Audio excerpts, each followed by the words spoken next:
People were fighting. It was a very messy time.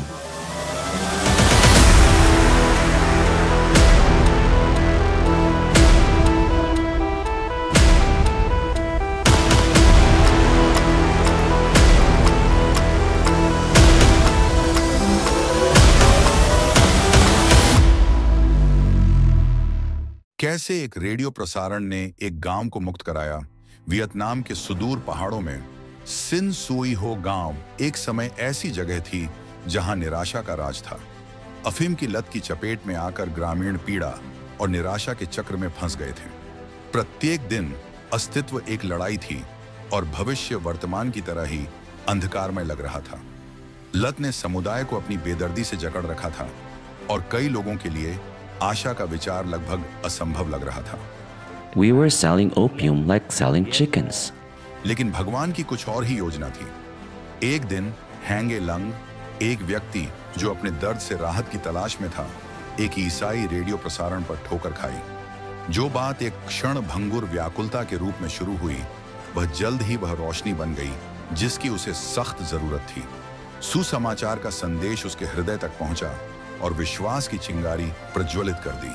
खतरों और उपहास का सामना करने के बावजूद लुंग ने साहस पूर्वक ईसा मसीह को अपने उद्धारकर्ता के रूप में स्वीकार किया, जिससे उनका जीवन हमेशा के लिए बदल गया। लुंग के विश्वास ने उसे न सिर्फ बदल दिया, इसने सिन सुई में पुनरुत्थान को जन्म दिया।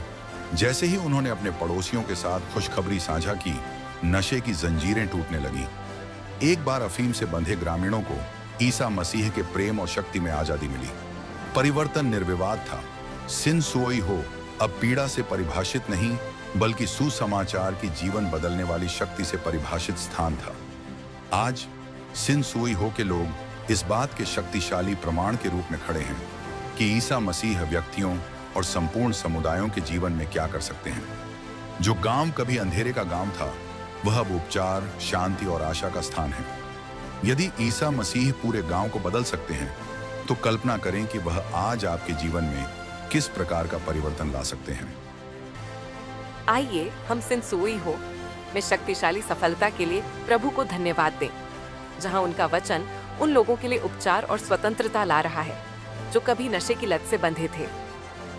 आइए हम दुनिया भर के उन कई गांवों के लिए भी प्रार्थना करें जो अभी भी अंधेरे में रह रहे हैं। प्रभु से प्रार्थना करें कि वह उन पर अपनी रोशनी चमकाए और उनके दिलों में शांति बहाल करे।